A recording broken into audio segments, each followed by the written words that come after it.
Bonjour et bienvenue sur le portail de Fondation communautaire du Canada.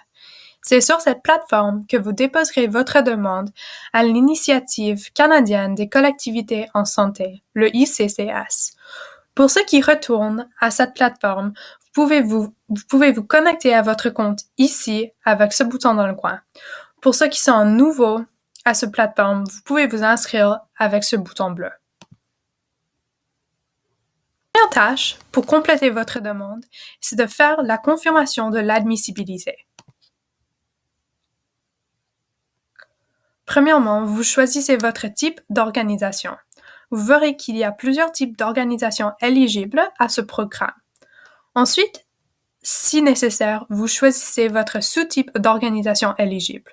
Vous verrez que pour certains types d'organisations, par exemple les corps dirigeants autochtones, quand vous choisissez le type d'organisation, vous verrez que certains sous-types apparaissent ici dans la demande. Vous cliquez simplement le type qui vous correspond. Quand vous avez fini, vous pouvez soit enregistrer et continuer les modifications plus tard, ceci vous permettra de quitter votre demande et de la retourner plus tard, ou bien de la marquer comme complète. Moi, j'ai fini avec cette partie de la demande, alors je vais marquer ma tâche comme complète. Maintenant que j'ai fini avec la confirmation de l'admissibilité, je peux revoir et relire mes réponses ici. Si jamais je veux télécharger ou modifier mes réponses, c'est possible avec ce bouton avec les trois petits points. Télécharger et modifier. Mais vu que je suis contente avec mes réponses, je vais passer à la prochaine section, la section 1, à propos de votre organisme. Avant d'entrer vos réponses dans cette plateforme, je vous suggère fortement de regarder le guide du demandeur. Ça vous fournira des exemples concrets de projets ainsi que les dépenses admissibles ou non.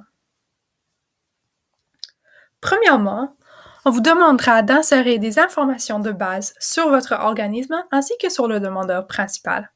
Le demandeur principal recevra des notifications, par exemple d'approbation ou de refus pour ce financement.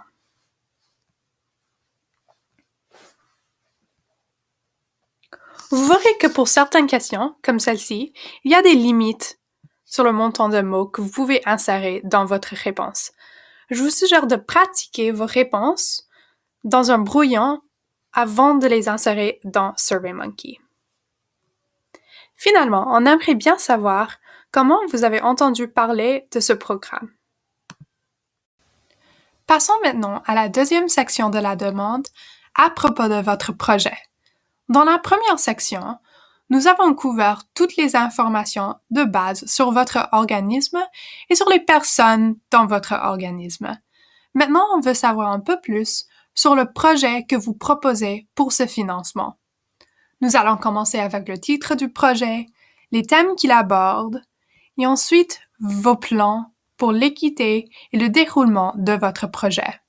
Vous verrez qu'il y a la possibilité de mentorat, ainsi que peut-être des permis et des approbations. Quand vous avez fini, comme toujours, vous pouvez enregistrer et continuer ou marquer comme complète. Dans la section 3, vous allez décrire l'endroit, le budget et le calendrier de votre projet. Premièrement, vous allez sélectionner la région dans laquelle déroulera votre projet. Par exemple, le sud de l'Alberta. Si vous n'êtes pas certain de votre région, vous pouvez consulter la carte sur le site web de Fondation communautaire du Canada. Si vous voulez, vous pouvez aussi joindre jusqu'à 5 photos qui expliqueront les sites de votre projet. Vous allez aussi confirmer les dates de début et de fin de votre projet. Veuillez noter que les projets doivent être faits entre le 1er avril 2020 et le 30 juin 2022. Finalement, vous choisissez la gamme de votre projet, soit aller entre 5 000 et 100 000 $ ou plus de 100 000 $ jusqu'à 250 000 $. La quatrième section de la demande, c'est celle des déclarations et autorisations. Premièrement, on vous demande si votre organisme doit un montant d'argent au gouvernement du Canada. Si oui, on aimerait bien savoir dans quel cadre et quel est le plan de remboursement.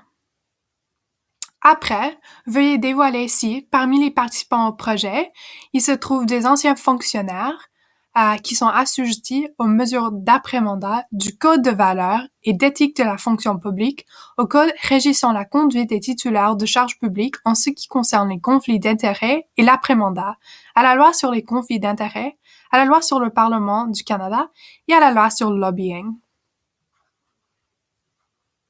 Après, veuillez cocher ces cases pour donner vos autorisations finales.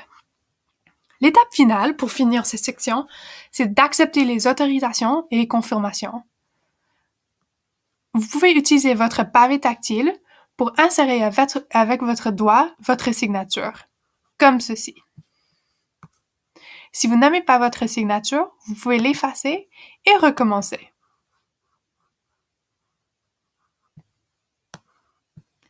Et maintenant, on peut marquer comme complète. Maintenant, on est sur la dernière section de la demande, la confirmation de l'admissibilité. Il faut faire une deuxième confirmation et cette fois, la section doit être remplie par l'organisme admissible.